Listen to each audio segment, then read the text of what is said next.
Yeah, so hi, Laurel. I've talked to Laurel. She's happy to share some thoughts with us. So looking forward to this. Tell us a little bit where you are first and your family. Okay, so my name's Laurel and I'm married to Todd, and we church planted 9 years ago as of last month, April it was actually. So we're actually celebrating our 30th wedding anniversary next week as well. We've got 4 children, Brianna, 23, Chelsea, 24, Chelsea, 22, Gab's about to turn 21 next week, and Elliot's 16. Yeah, okay, so big family and young adults, teenagers. So for you, initially when COVID lockdown started to happen, what were your initial thoughts? How did it affect you personally?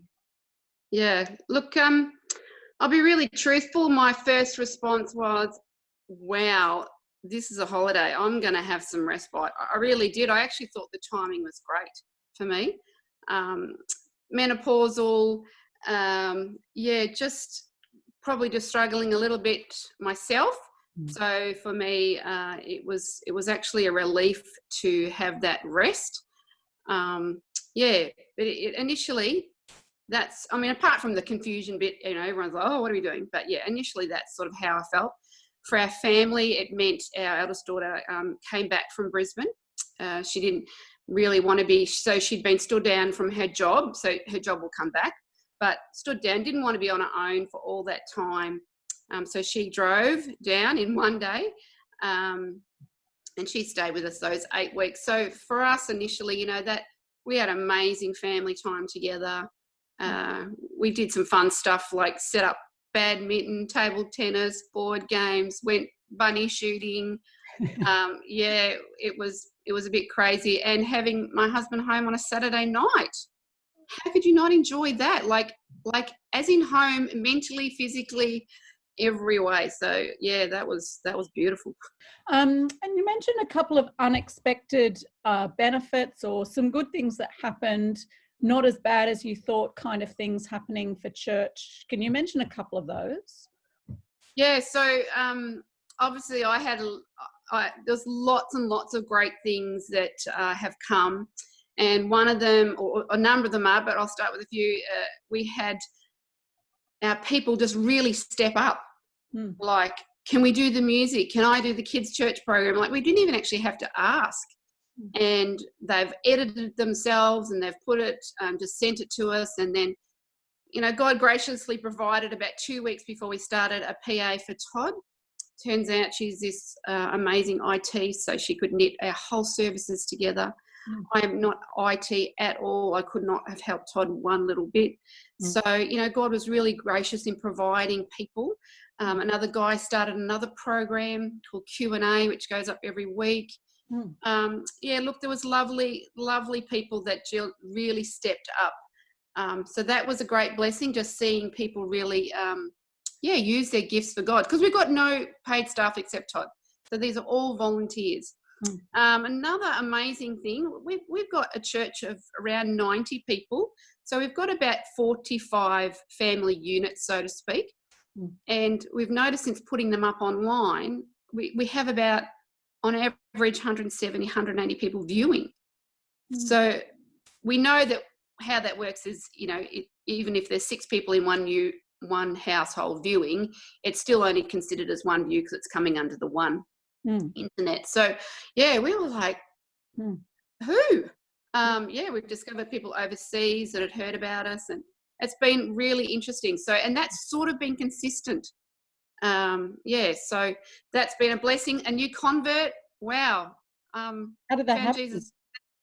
Yeah, long story. Been in a church as a kid and did the whole wild thing, I guess, but now has come back and known a few people within our church and said, hey, I've found Jesus. What can I do? And they've just said straight away, get online. But Todd's obviously caught up with him as well. So that's a blessing. Jesus didn't need us for that one. So look, lots of positives. Even gospel opportunities where you say to some, they'll be saying to you, oh, who knows? And we go, well, God does. Like even just a short one-liner like that.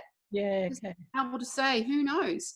God does. So yeah, lots of positive things that I could reel off that Yeah. I've just felt really blessed by this time. Are you nervous then coming out of this, the other end? Yeah. What Yep. what things are you what things are you nervous about? I'm enjoying playing badminton, table tennis, fox hunting. No, not really. It's been a holiday. Mm. There hasn't been the stress of having to be with people that maybe might be challenging or draining but then in saying that, you're also missing not talking to people and seeing that growth. Like I've been doing walks and stuff like that, which has been really helpful. But yeah, I'm a bit nervous about, the apathy, I guess, that can creep in when you're going through stuff like that. And the other thing I was thinking too, we've sort of had a time out. Well, now we've got to get on with the game. So yeah, Mm-hmm. that's Are probably you one of the. going to make changes then when you come out the other end, or get back to everything that you were doing before? Yeah, look, there's going to be a lot of things that will stay the same. I've really enjoyed our church, seeing how much they care for people, and I really pray that continued hospitality will continue, like people inviting them around to their place for church and stuff like that. I know with the church people, some of them have struggled with the isolation, feeling depressed or oppressed. So some of them, it's been a hard time for them, and I think coming back out of that, like myself, will be a really good thing. It's healthy. You can't live in isolation. We all know that. And God puts us in community. So for us, it's just getting again, the grip that God has on our lives, and reminding ourselves that, this rest has been lovely, but now it's time to be back on mission. Yeah. Well, for you coming out the other end, would you say you'll just go back to doing everything, or do you reckon this time of rest has made you kind of reassess what you were doing before and whether you do want to do it all over again? Yeah, it's really interesting actually, because Todd and I have been watching the relaunch that you guys have sent out to us, and I've actually the Reach Australia relaunch. Yeah. Okay. So I've actually sent that out to everybody, because it obviously just came to us. But when I say everybody, sorry, the core team, our leaders, and a number of them have been watching it and going, oh, we've got some things to think about. And yeah, we do. So it'll be interesting just to see when we get together and maybe rewatch that together, the relaunch together, and see what areas we think we might need to adapt and change. I know one thing, we're going to keep videoing our services. Okay. We think that's been really helpful for people, that when you're only doing one service a week and you're a nurse or shift worker and you miss the one service, at least they can get on and still see people and hear the sermon. So that's something that we're going to start that we haven't done before. I'm the music director, so I had some things happening in my head before that I thought I might like to bring on board. So that will be something that we will do, but it's probably not because of COVID-19. It was just, it's just probably reminded me that it's time to start some of those things. Yeah. And yeah, look, it's been really helpful actually, just watching your videos on what other people are thinking and doing, and it does, when you have conversation with other ministers and church people, and I know Todd's been doing that, it's been really helpful just to hear what they're doing and what we can do to make things better. Yeah, get ideas from other people, sort of thing. Yeah. Okay. Yeah. Other things different for us is we don't have a venue. So we're in a senior sits rooms. They're telling us it will be the last of their venues to open. So when will we get back? So we might have several months to talk about that conversation and what church will look like when we do get back. And will it be there? As in, our church has really grown for us. It's really grown. And so we're really jam-packed into that room now. So, would God graciously provide a new venue? That would be awesome. We just have to wait and see. Yeah, okay. And for you, like, so that's all church kind of changes. For you personally, yeah, you're going to change anything in terms of eating or your spiritual life or your exercise or your family or your girls? Someone's been reading my notes. Yes, well, before COVID, I lost a considerable amount of weight. And now that's all changed. My kids were just cooking galore and we were just all pigging out. And it was, except Todd, of course, Mr. Disciplined, wasn't overeating. So I was like, oh no, there's another kilo. So yes, I may need to do something about my overeating. I've kept exercising, but not how I would normally like to. Gym's closed, of course, but yeah, and disciplined even in my own devotion. And it was really interesting listening to a lot of the other ladies talk about how they've really dug in deep and they've had great devotion times. I was like, well, that wasn't my experience. I was struggling. There was people everywhere within my home, and yeah, but that's no excuse. That's just would wake up and do my day and then hop into bed and go, oh dear God, I haven't even thought about like my time with you. Doesn't mean I wasn't talking to him during the day, but I actually liked to pause and spend time, not while I'm doing something else. So yeah, so Bible reading for me has always been easier than my prayer time. So yeah, that's something I want to lock into now, like slowly now. Bree's gone back, Elliot's gone back to school, Gabby's still home, Chelsea's still home. So house is feeling a little smaller and a bit quieter.